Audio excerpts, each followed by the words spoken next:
ভাবুন একদিন হঠাৎ আপনার হাত হালকা জ্বালা করছে। আপনি ভাবলেন সাধারণ কোনো ইনজুরি, তাই হাসপাতালে গিয়ে চিকিৎসা নিলেন। কিন্তু কয়েকদিনের মধ্যেই বুঝলেন এটা মোটেও সাধারণ কোনো ইনজুরি নয়। আপনি লক্ষ্য করতে শুরু করলেন আপনার শরীর ধীরে ধীরে ভিতর থেকে ভেঙে যাচ্ছে। মাংসপেশি, হাড়, এমনকি রক্ত সব কিছু যেন আস্তে আস্তে গলে পড়ছে। আর আপনি সেটা অনুভব করছেন প্রতিটি সেকেন্ড, প্রতিটি মিনিট, প্রতিটি দিন। শুনে মনে হচ্ছে কোনো হরর সিনেমার কাহিনী, তাই না? হোয়াট ইফ আই সে এটি একটি সত্য ঘটনা। হোয়াট ইফ আই সে একজন মানুষকে বাস্তবে 83 দিন ধরে এরকম নরক যন্ত্রণা সহ্য করতে হয়েছিল। এমন যন্ত্রণা যা ইতিহাসের পাতা কাঁপিয়ে দিয়েছে। আজকের ভিডিওতে আমরা জানব সেই অকল্পনীয় কাহিনী, যেখানে মৃত্যু ছিল নিশ্চিত, কিন্তু পৌঁছাতে লেগেছিল 83টি ভয়ঙ্কর দিন। So welcome to a new video of Afek Waiti, and let's begin the story of Hisashi Ouchi. হিসাশি ওউচি ছিলেন জাপানের একজন পরমাণু জ্বালানি প্রস্তুতকারী কারখানার প্রযুক্তিবিদ। তিনি 1984 সালে জন্মগ্রহণ করেন এবং 35 বছর বয়সে এই মর্মান্তিক দুর্ঘটনার মুখোমুখি হন। হিসাশি ছিলেন একজন স্বাস্থ্যবান, শক্তিশালী এবং হাসিখুশি প্রকৃতির লোক। তিনি তার সহকর্মী ও পরিবারের কাছে অত্যন্ত সুপরিচিত ছিলেন। তার একটি স্ত্রী এবং এক ছোট ছেলে ছিল, কিন্তু তারা কখনো কল্পনাও করতে পারেনি যে তাদের স্বামী এবং পিতার জীবন এক অদ্ভুত ও ভয়ঙ্কর বিপর্যয়ে পরিণত হয়ে যাবে।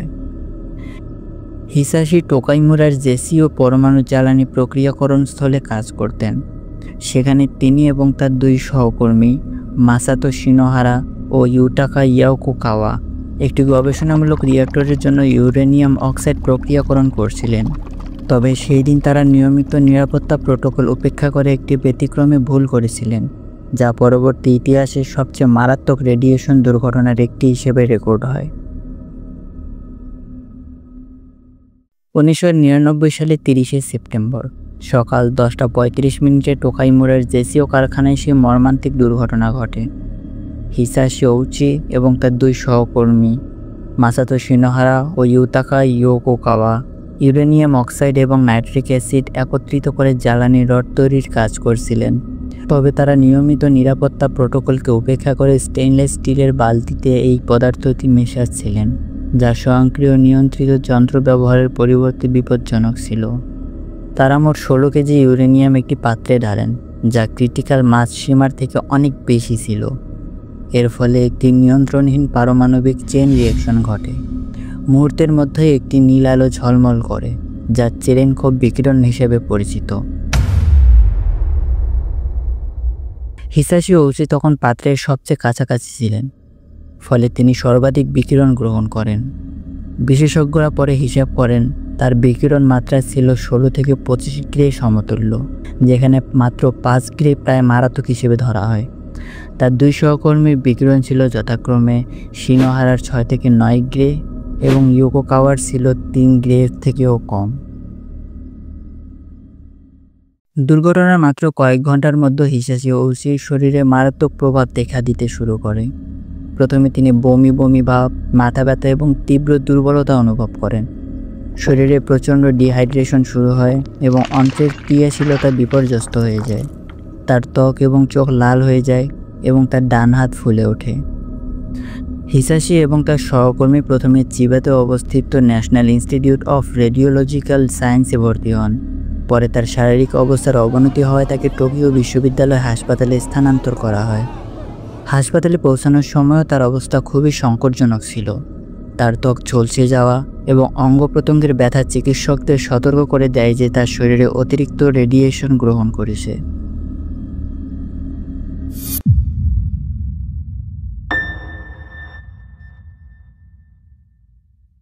হিসাশি ওউচির শরীরে বিকিরণের প্রভাব খুব দ্রুত এবং ভয়ঙ্করভাবে বৃদ্ধি পেতে থাকে। দুর্ঘটনার প্রথম দিন তার পেট ফোলা এবং শক্তি হ্রাস পেতে থাকে।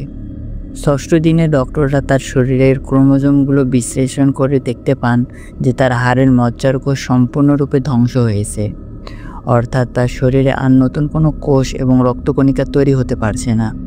যার ফলে তার পরের দিন অর্থাৎ 7ম দিনে ডাক্তাররা তার বোনের শরীর থেকে রক্ত নিয়ে হিসাশির শরীরে প্রবেশ করান। যা কিছুটা উপকারে আসে, কারণ তারা দেখতে পান যে হিসাশির শরীরে তার বোনের রক্তকণিকাগুলো কাজ করছিল। তবে রেডিয়েশনের ধ্বংসাত্মক প্রভাবের কারণে তা পুরোপুরি কার্যকরী হয়নি। 2 থেকে 4 সপ্তাহর পর হিসাশির শরীরে ফোসকা পড়তে শুরু করে। ডাক্তাররা তার শরীরের সেই ফোসকার জায়গাগুলোতে মেডিকেল টেপ দিয়ে রাখা শুরু করলো, কিন্তু তারা লক্ষ্য করলেন যে সেই টেপ সরানোর সময় তার ত্বক ছিঁড়ে যাওয়া শুরু করলো। তার ত্বক এবং পেশিসহ দেহের অভ্যন্তরীণ অঙ্গ প্রত্যঙ্গগুলোর ক্ষতি তীব্র হতে শুরু করলো। তার শরীরের ব্যথা এতটাই তীব্র হচ্ছিল যে তাকে মরফিনের মাধ্যমে নিয়ন্ত্রণে রাখা হতো। তবে হিসাশি তখনও সচেতন ছিল এবং কথা বলতে পারত। তার পক্ষে খাওয়া দাওয়া সম্ভব ছিল না, তাই তাকে আইভি মাধ্যমে পুষ্টি সরবরাহ করা হতো। 5ম থেকে 8ম সপ্তাহে ফুসফুস এবং হৃদয়ের কার্যকারিতা কমতে শুরু করে, ফলে হিসাশির শ্বাস প্রশ্বাস কঠিন হয়ে যায়। এসব ডাক্তাররা লক্ষ্য করেন এবং তাকে ভেন্টিলেশনে রাখার সিদ্ধান্ত নেওয়া হয়। তার রোগ প্রতিরোধ ক্ষমতা শূন্য হওয়ায় নিউমোনিয়া এবং সেপসিসের মতো রোগ দেখা দিতে শুরু করে। নভেম্বরের মাঝামাঝি সময় তিনি হার্ট অ্যাটাক করেন। পরে 3বার সিপিআর দিয়ে তাকে বাঁচানো হয়। 9ম থেকে 12তম সপ্তাহে তার শরীরের প্রায় সব ত্বক ক্ষতিগ্রস্ত হয়ে যায়। তার শরীরের পেশি এবং অভ্যন্তরীণ অঙ্গ দৃশ্যমান হয়ে ওঠে। রক্তহীনতার কারণে ট্রান্সফিউশনের প্রয়োজন হলেও তা যথাযথভাবে ক্ষতিপূরণ করতে পারছিল না।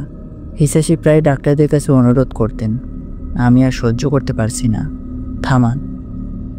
এই পর্যায়ে তার দেহের প্রতিটি কোষ রেডিয়েশন দ্বারা ধ্বংস হয়ে গেছে।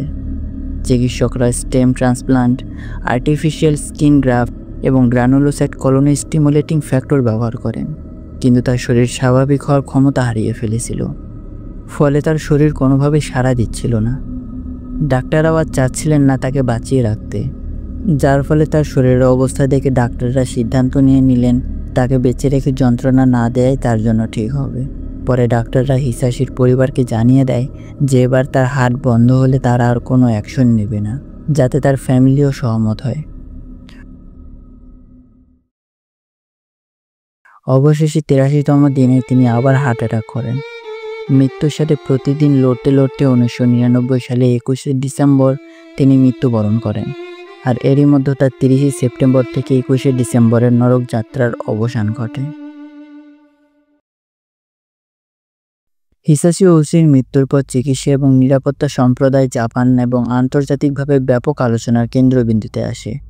হিসাশির সহকর্মী মাসাতো শিনোহারা 2000 সালের 27শে এপ্রিল একই কারণে মারা যান এবং তার আরেক সহকর্মী ইউতাকা ইয়োকোকাওয়া তুলনামূলক কম রেডিয়েশন গ্রহণ করেছিলেন, যার ফলে তিনি বেঁচে যান। এই দুর্ঘটনা জাপানের পরমাণু নিরাপত্তা ব্যবস্থায় বড় ধাক্কা দেয়। জেসিও কোম্পানির 6 কর্মকর্তা পেশাগত অবহেলা এবং পরমাণু আইন নিরাপত্তা লঙ্ঘনের জন্য দায়ী সাব্যস্ত হন। 2003 সালে তাদের বিরুদ্ধে মামলা হয় এবং তারা নিন্দামূলক শাস্তি ও জরিমানা পান। অপরদিকে দুর্ঘটনার কারণে জাপানের পরমাণু নিরাপত্তা ব্যবস্থায় ব্যাপক সংস্কার করা হয়। কর্মচারীদের জন্য কঠোর প্রশিক্ষণ, নিয়মিত নিরাপত্তা পরীক্ষা এবং যন্ত্রপাতি ব্যবহারের নিয়ন্ত্রণ ব্যবস্থা শক্তিশালী করা হয়। এই ঘটনা আন্তর্জাতিক পরমাণু সম্প্রদায়কেও সতর্ক করে দেয়, যাতে ভবিষ্যতে এমন দুর্ঘটনা এড়ানো যায়। হিসাশি ওহচির কাহিনী আমাদের শেখায় যে পরমাণু শক্তি যতই অত্যাধুনিক ও শক্তিশালী হোক না কেন, তার ব্যবহারে সর্বোচ্চ সতর্কতা ও নিয়মাবলী মেনে চলা অনেক গুরুত্বপূর্ণ। এক ছোট্ট ভুলের কারণে তার জীবন কত দ্রুত বিপর্যয়ে পরিণত হলো এবং মানবদেহের সহনশীলতা কতটা সীমিত, তা এই দুর্ঘটনার পুরোপুরি প্রদর্শন করেছে। আমরা যখন প্রযুক্তির উন্নয়ন ও বিজ্ঞান নিয়ে অগ্রসর হই, তখন এই ঘটনা আমাদের মনে করিয়ে দেয় যে সতর্কতা, নিয়মাবলী এবং নৈতিক সিদ্ধান্ত নেওয়া অপরিহার্য। আপনার কি সম্পর্কে কি মতামত তা কমেন্টে জানিয়ে দিন। ভিডিওটি ভালো লাগলে লাইক এবং আপনার বন্ধুদের সাথে শেয়ার করতে ভুলবেন না। দেখা হচ্ছে পরবর্তী কোনো ভিডিওতে। Till then, take care.